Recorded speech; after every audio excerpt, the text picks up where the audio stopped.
آپ کہتے ہیں تبلیغ کرنا کوئی فرض نہیں ہے.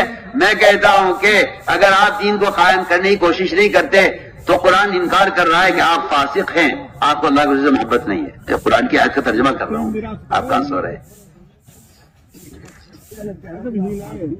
قرآن کی آیت کا ترجمہ ہے جو میں کہہ رہا ہوں, کیونکہ قرآن نے اللہ کے رسول کی محبت کا فیصلہ صرف اس پر نہیں کیا کہ آپ تو اللہ کے نبی آپ کے رشتہ داروں سے, آپ کے متعلقین سے, آپ کی تجارت سے, آپ کے وطن سے زیادہ محبوب ہو جائیں. نہیں, قرآن نے اس کے ساتھ دوسری شرط لگائی ہے, وہ جہاد فی سبیلی. جو بیچارے بے وقوف قسم کے لوگ ہیں جو جہاد کو صرف قتال سمجھتے ہیں, وہ انہوں نے ساری کوششیں کہ اگر چھوڑ دی ہیں کہ یہ تو جہاد سے متعلق, قتال سے متعلق آیتیں ہیں. تو میں ایک بات عرض کر رہا ہوں کہ آپ صلی اللہ علیہ وسلم حضرت کا بوسہ لیتے تھے.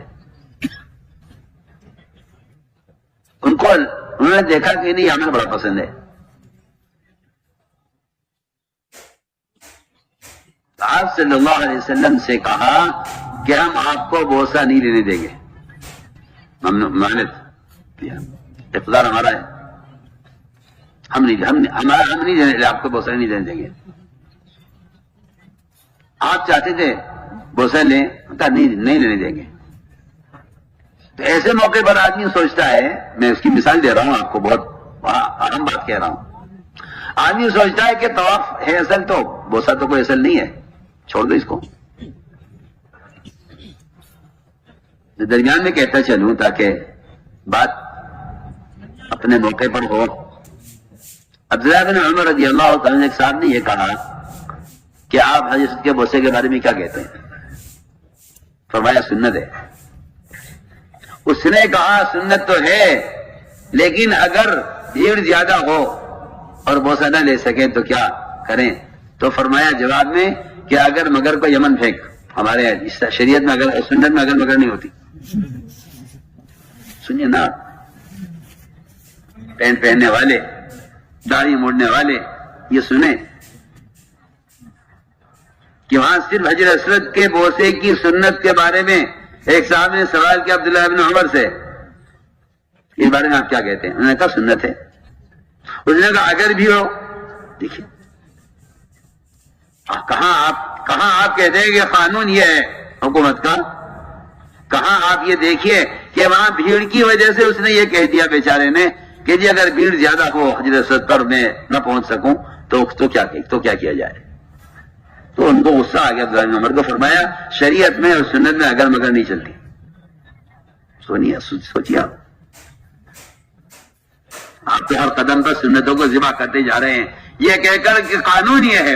مجھے ایسا معلوم ہوتا ہے شاید آپ اس قانون کے معاون بن گئے ہیں. آپ اس قانون کا معاون بن گئے, کیونکہ باطل اس بات سے خوش ہے کہ آپ نماز پڑھیں, روزہ رکھیں, حج کریں, زکات دیں, مگر ہماری ایک شرط یہ ہے کہ ہمارے حلیے میں کریں سارے کام. مسلمان کہتا ہے کیا رہے اس میں.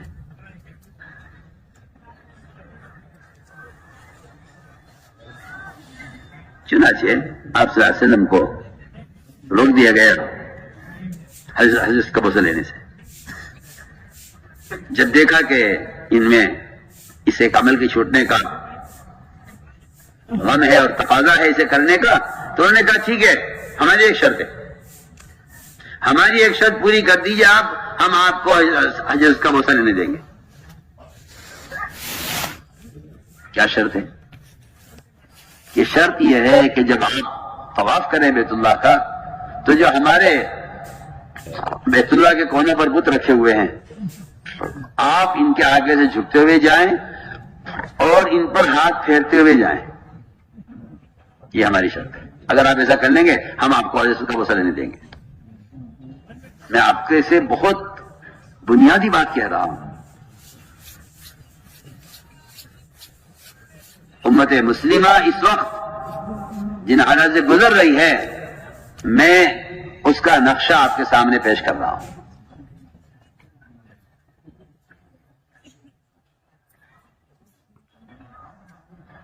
آپ توجہ دیں میری بات کی طرف. چنانچہ یہ ہوتا ہے کہ انہیں کام سے روکا جائے، جب یہ کہیں گے ہمیں یہ کرنا ہے تو ہم کہیں گے ٹھیک ہے، ہماری ایک شرط ہے. کہ کیا شرط ہے؟ کہ شرط یہ ہے کہ آپ ہمارے بتوں کو آگے سے جھکتے ہوئے جائیں. آپ صلی اللہ علیہ وسلم کو ایک چھوٹا سا ہلکا سا اس بات کا خیال آیا، اور خیال کے طور پر صرف کہ اگر دل کے اطمینان کے ساتھ صرف انہیں دکھانے کے لیے، ان کو بیوقوف بنانے کے لیے، اگر بغیر دل کے ارادے کے صرف سر سے اشارہ کر دیا جائے ان کی طرف، اس خیال کو آپ نے سوچا نہیں، پکایا نہیں، دل سے تو مطلب ہی نہیں کہ آپ دل سے رسول اللہ شرک ارادہ کریں، لیکن یہ خیال ہلکا سا آ کر گزر گیا.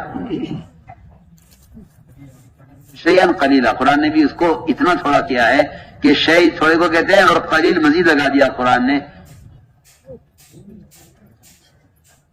یہ ذرا سا خیال آیا. اللہ نے فرمایا وَلَوْلَا أَن ثَبَّتْنَاكَ، نبی جی اگر ہم آپ کو ثابت قدم نہ رکھتے تو آپ ذرا سے تھوڑے سے صرف ان کو دکھانے کے لیے بغیر دل کے ارادے کے بھی اگر آپ جھک جاتے ان کی طرف کہ بھئی چلو یہ راضی ہو جائیں گے، ہمارا کام ہو جائے گا.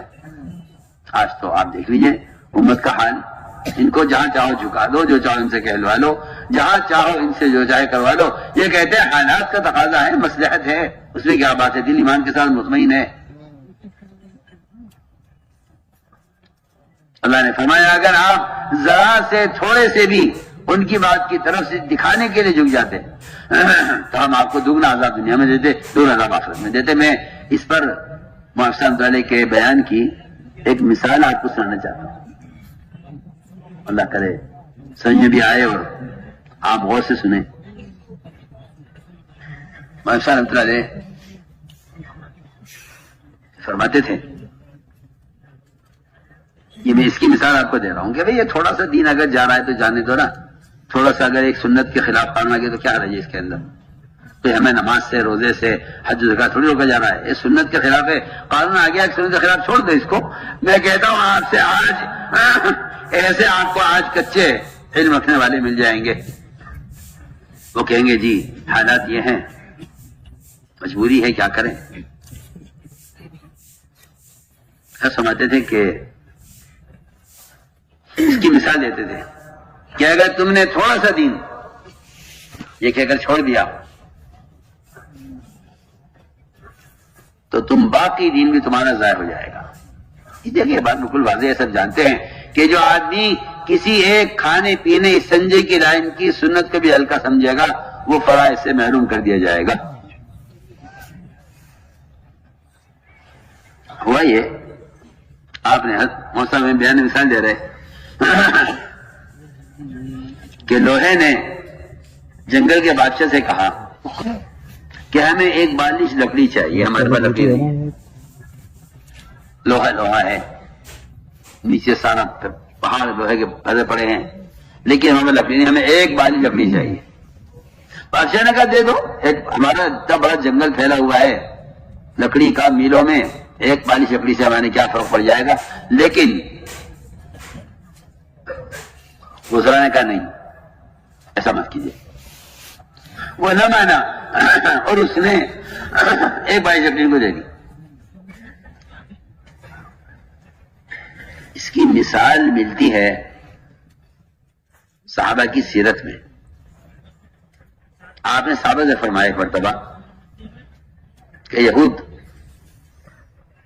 اگر تم انہیں اپنی پیداوار کا، باغات کا کی پیداوار کا ایک حصہ ان کو دے دو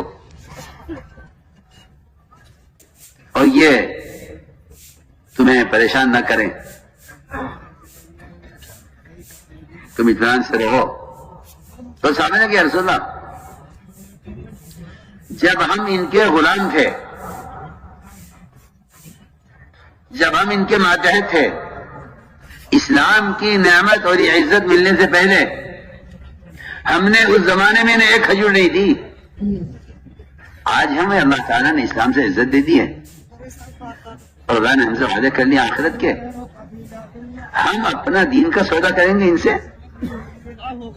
انہیں اپنی کھجور کے باغات کی پیداوار میں سے ان کو حصہ دے کر انہیں ہمارے نہیں دیں گے، ایک کھجور نہیں دیں گے.